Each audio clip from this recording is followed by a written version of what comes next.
Hi there, and welcome to the Podcast Interview Marketing Show. I'm Tom Schwab, and today we're diving into a masterclass on how leveraging podcast interviews to build your authority, expand your audience, and drive real results. Our guest today is Jenn Drummond. Now, Jenn is a world record holder on mountaineering. She's an author, a speaker, and a podcast host. She turned her passion for adventure into a thriving brand. But here's the thing. Jenn didn't just write Breakproof, 7 strategies to build resilience and achieve your life goals, and then hope people found out about it. She strategically used podcast interviews to amplify her message, refine her storytelling, and drive engagement. Jenn's journey proves that success isn't about luck. It's about strategy. And in this episode, we'll unpack how she uses podcasting as media training, why she treats every interview as an opportunity to connect and convert, and her best kept secrets for turning listeners into leads.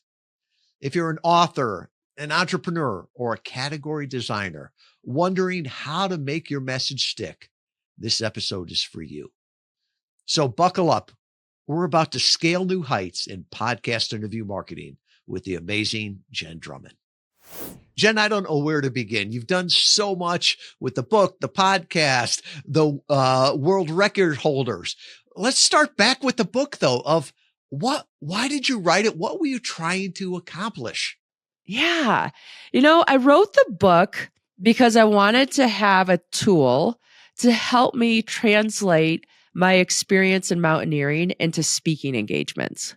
Okay. So it's very strategic, right? Like I take the reader to the mountain, I highlight a lesson from the mountain that applies to corporate life or personal life so that people are like, oh, okay, we can bring in Jenn to talk because she'll have cool visuals and this relates to what we're doing. And I love that because the one thing I can say about what I've seen is you're very strategic and you're very focused, right? Yeah. To be all the things that are going on in your life. And it's like, it's only when you look and say, okay, she's doing this to set up this, always that next thing, that one thing.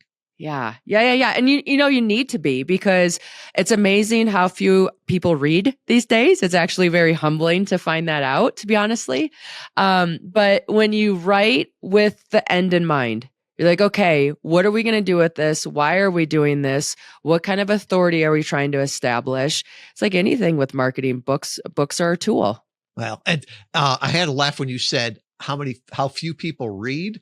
I feel like I'm lying when I say, oh yeah, I read about 2 books a week, right? Truth is, I listen to 2 books and I listen to them as on 2x speed as I'm running at half-x speed. Yeah, I love it. Yeah, half-x speed. No, I'm a big consumer of books, whether it be audio or reading or whatever, but the average person does not read. So there you go. So you looked at it and said, the ultimate goal is I want to do more keynote speaking, right? And the book's going to open those doors for me. How did you think about marketing the book? Yeah. Right. So there's many channels to market a book. One of the best channels is podcasting, because it's a way to be introduced to an audience that another person already has a relationship with. So it's a very easy tool to collaborate on because you're providing advice and insight on something you're specialized in that the host of the podcast knows you'll fit in with their group and be able to share. So it's a great way to expand. You'll do like book tours. I give speeches, and a lot of times the corporations that hire me, they'll buy the book for their employees. And you've got a podcast, right? You've got Seek Your Summit podcast. So how did you think about that between having your own podcast and being a guest on other people's podcasts? Okay. So true story. I started my podcast as media training. My book company was like, listen, you need to get good at telling your story. You need to be good on camera. You need to be good at talking. And so we're going to have you start a podcast. And after the book, if you decide you don't want to do it anymore, that's fine. But this is just going to get your reps in. And I said, okay, fine. This sounds good. So I interviewed people, and I was terrible at first, just because anytime we're new at something, we're normally not that great at it. And then I got better at it. And I love podcasting. Like I love people's stories and their little hints and tricks and ways they do life and all the things. So I stayed with podcasting, but not everybody does. But it's a great way to get media trained. That's interesting. And it's media training before you have to go out on media with your book, right? Because you're building your list. Yeah, I mean, I was on Good Morning America. I was on the Today Show. I was on like big media outlets that you need to be able to say your stuff in concise points that land with people. And when you're on podcasts, you get practice at that. Because once you get good at podcasting, you realize nobody wants a 5 to 10 minute monologue. They want the conversation back and forth. So how are you getting your point across and these sound bites that land? That's so powerful. And one of the things we do, we didn't do it. You were working with us, but we do it now is we'll do an analysis of the first few podcast interviews. And one of the things we do is how long was your longest monologue, right? Yeah. And if it's 5, I've seen 9 minutes before. There's no question that takes 9 minutes to answer, right? You should have it as a discussion there. After having a podcast, I think I could start a second business and like getting people prepped for podcast interviews because it is a skill. And the reps help you do that. Did you have any media training before you started your podcast or before the interviews? I did not. That was like one of my first things. So, I mean, I was on podcast first. And when you're on a podcast, knowing you're going to start a podcast, you go into it with different intentions.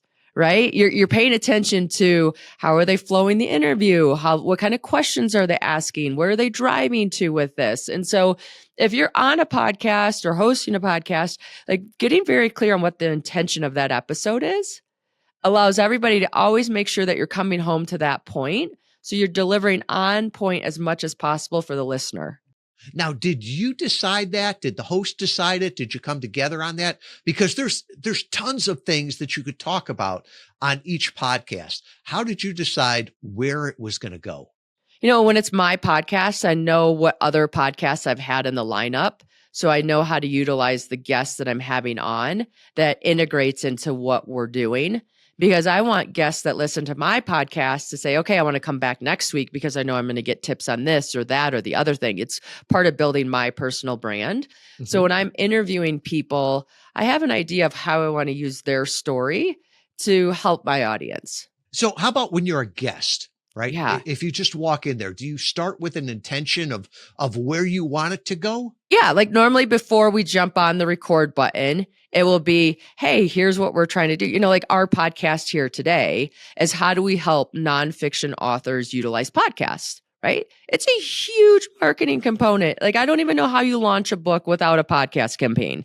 And I'm saying that because that's what really launched my book. So I think when you have that intention, you know how to answer questions that help people take that next step. Yeah. So as you were doing this, right? So it sounds like you started without a lot of media training. What were you thinking? What was the nerves there? What was the concerns that you had on your first interviews? Oh my God, it was so bad, right? Like anything times the first. The nice thing about podcasts is they're not live. Okay, so when you're a guest for the first time and you don't like what you answered, clap your hands, give it a couple seconds and say, I'm going to try again. Give it a couple seconds and then start in again because it gives the editor space to edit something out and they know to listen for the claps to say like, okay, this is an area we need to look at closer so that we can edit and understand that the host wants an excellent episode. So if you want to re-answer a question again, they are on your team because it's you two giving their audience the best possible product. You're so spot on, right? It's not a gotcha interview. This is not 60 minutes, right? They want you to look great. So it's a forgiving place. It's a very forgiving place. And it's fun because as you meet with different podcast hosts, they have different perspectives. They have different ways of life. They have different things. So you learn how to tell your story in different venues to different audiences and still stay true to your story. And they're probably asking you the questions that your ideal reader or listener would be asking you anyway, right? So the follow-up questions, you're learning from those too. Oh, definitely. And like, I'll tell you, like on the book, I wrote a chapter, and the chapter was about big mountains take big teams. We didn't call it that in the book, to be honest with you. Like if I was to go back and release a new version of the book, we would call it Big Mountains Take Big Teams. But that didn't come flush out until after I've done a handful of interviews. And that was kind of like the soundbite that landed. And so when you're interviewing on these podcasts and you're talking, you're going to find better ways to say the material you've already been saying. And you talked about sound bites there, right? Yeah. The world now is sound bites and everything. And I saw something where it says Rogan is heard by 100 million people. Well, if you actually look it up, he gets 2 million downloads per episode, which makes him the number one podcaster. But I swear the other 98 million people are listening to the sound bites that are repurposed. How do you use that?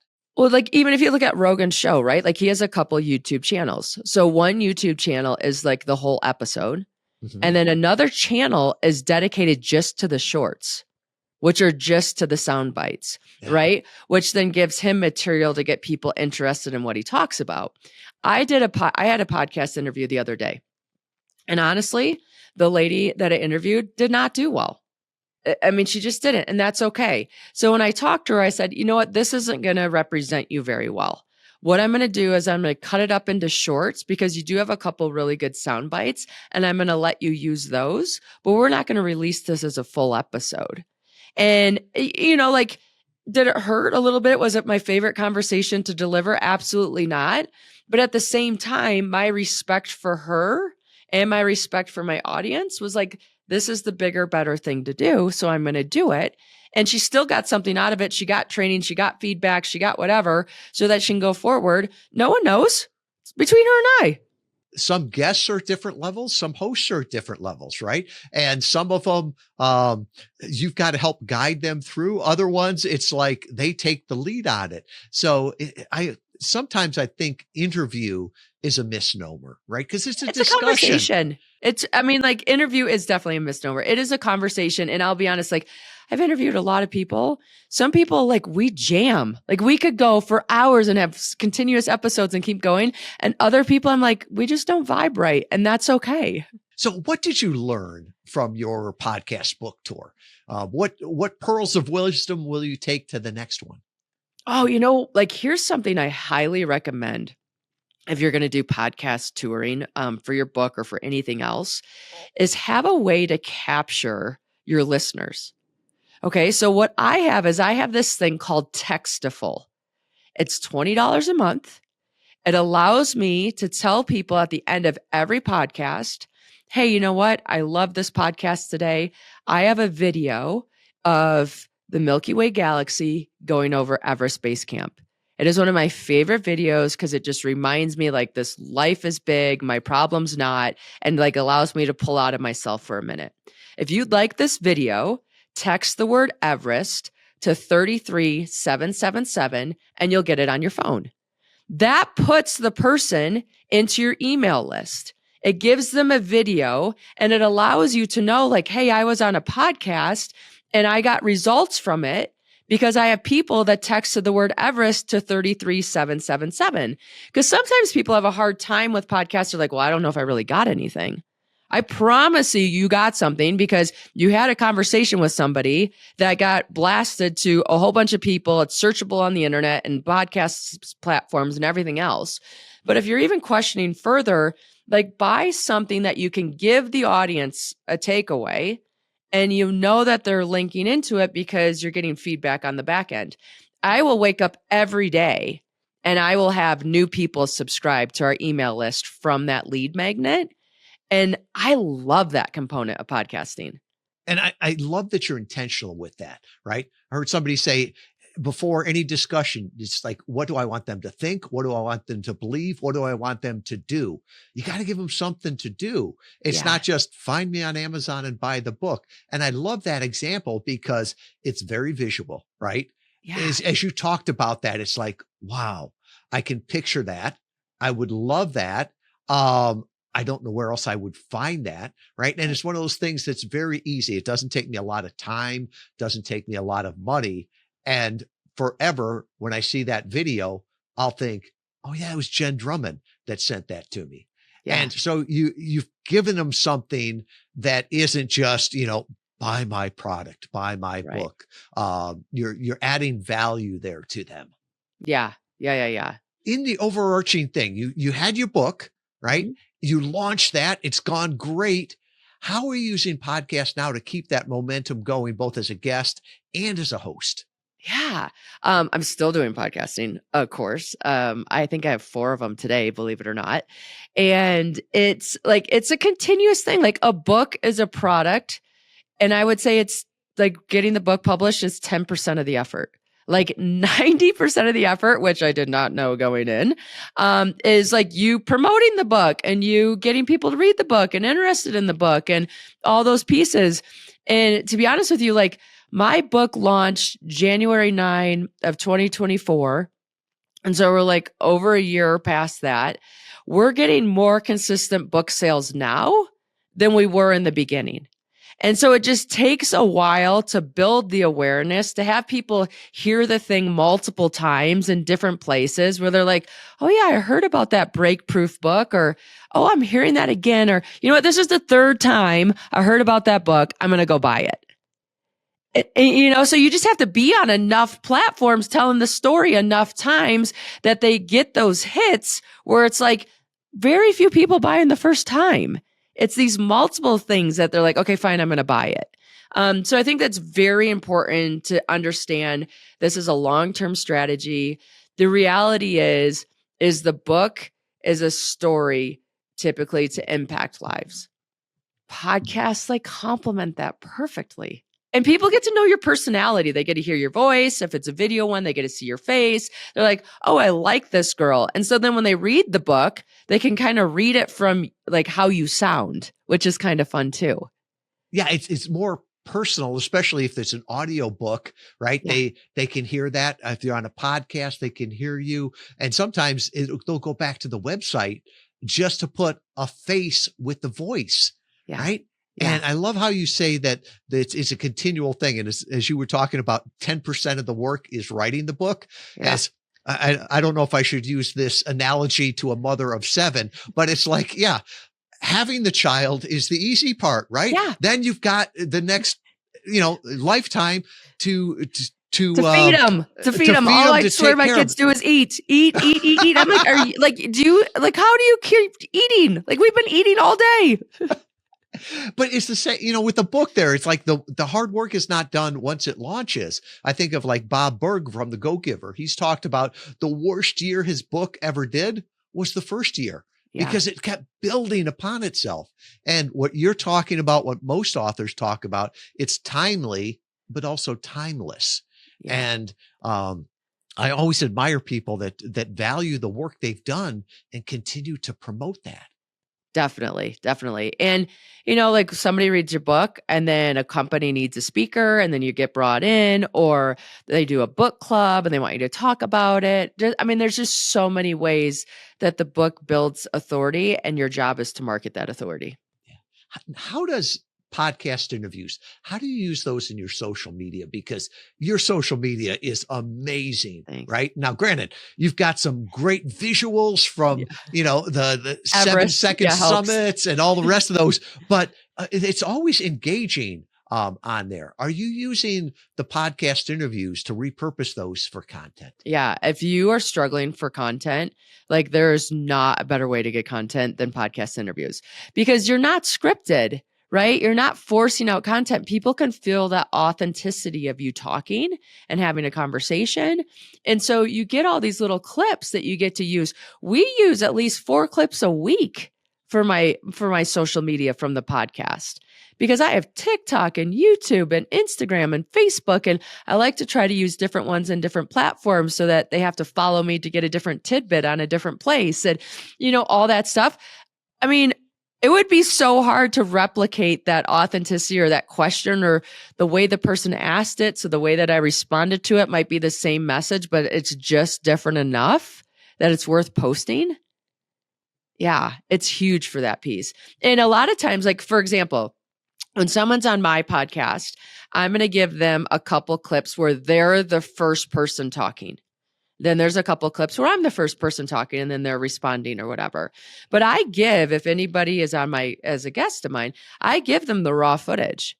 So if they want to go through the raw footage and use their team to pull out pieces for that person, that's fair. You're welcome to do that. I'll give you some pieces, but you're also welcome to fish through for what you're looking for. And so I think it's so nice, such a great way to get content. Yeah. And I always advise people, don't just do more interviews, do more with your interviews, right? Yes. You've already spent this time there. It's not going to take you more time. You can have a team or whoever do it, slice it and dice it. And most people are like, oh, I wish I was like Gary Vaynerchuk and could have that much content. It's like, well, you create as much content as Gary V does. The only difference is he's got a team recording. Gary Vee spending hundreds of thousands of dollars a month on his content, and I'm sure most of us are not. No, but, and like, but he's still, you're creating it. It's just, It's recorded on a podcast. Just repurpose it. Yeah, definitely. And like, there's software right now. Like, I can plug in my like a podcast interview into some of this software, and it'll give me like the top 10 clips and the percentage of what it is and where it should start and the hook you should go with. Or, I mean, it's bananas. Yeah. It's powerful, but sometimes it's that idea of, the activity. I'll just do, 10 more interviews today. And, as opposed to doing more with every interview. Right. No, I like that. That's a really good point. So tell me more about what's the future for Jenn Drummond, right? You've got the book, you've got the community, the speaking, all the rest of that. What are you strategically doing now to lead to the next thing? Yeah. I have a big climb coming up in May that's called Denali, the highest point in North America. So I have 2 mountains left and I'll have 1 more world record. And then I'm kind of done with the world records for a little bit, which is fun. And where I'm finding a lot of joy and satisfaction is I'll go give a speech and then I'll go into a company. I was in a high stakes, high decision making, high pressure environments on these mountains, which is very similar to sales teams or ER doctors or like corrections officers who have these high stakes environments that they work in that they need to learn how to turn that mode off so they can live a balanced life. And so since I had to learn to turn that mode off, I'm going in there and helping them build their resilience programs internally so that their employees are operating at optimal at home and at work and are not burning out. That what's ordinary to you is amazing to others, Jenn. Oh, right? I'm having the best time.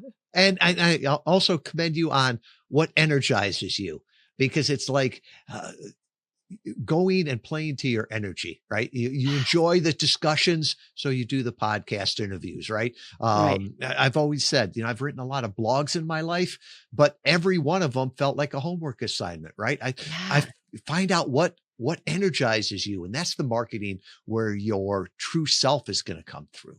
Yeah, no, like people kept advising me like, Jenn, you need to start a mastermind. You need to start a mastermind. I'm like, I just don't think I can bring myself to it.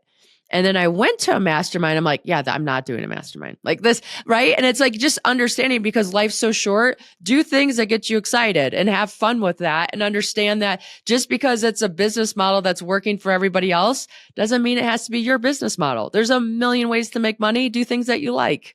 Yeah. And it's that whole idea of hell yes or no. Yes. And everything you do, you're doing with excellence. Thank you for being here, for sharing all of this wisdom. I guess the last question I have. Yeah. Somebody's listening to you and maybe they've done some interviews before and they didn't see the results, or maybe they're looking to do that. What insights would you give them if you were talking to them one-on-one? One-on-one. I would be very like the more information you can give the host about yourself, the better that interview is going to be, because they know you better. Like hosts are so busy. They're busy like trying to interview the guest, prep for the guest, pay attention to their audience, blah, blah, blah, blah, blah. That's what I love about you guys, Tom, is that you give me a one sheet on the guests that I'm going to host. And so then I know a whole bunch about them. You also give me questions to ask that guest. And so if you're going to be interviewing on a podcast, like, do not be afraid to email the host and be like, here's questions I want to be asked, or here's things about me that are unique, because that just allows that host to tailor to you better and have that interview be out of the ballpark. Because again, you too want the best thing possible to share with the world. So do whatever you can to make it easy for the host so that you can shine. Great words. Great advice, Jenn. Thank you so much. Yeah, thank you. Wow. That was an amazing conversation with Jenn Drummond. If there's one thing I hope you take away from this today, it's that podcast interviews aren't about just getting heard. They're about getting results. Jenn shared so many actionable insights, from using podcasts to sharpen your message, to treating every interview as a conversation, not a monologue. And here's the game-changing tip. Jenn always has a way to capture listeners. She used her simple opt-in to build her email list effortlessly. How are you capturing your audience? Your next step? Take Jenn's advice and be intentional. Pick the right podcast, show up prepared, and give value first. If you're ready to take your podcast guesting strategy to the next level, let's talk. Head over to interviewvalet.com to learn how we can help you be a thought leader and turn interviews into impact. Thanks for joining me today. Stay strong. The world needs to hear you now more than ever.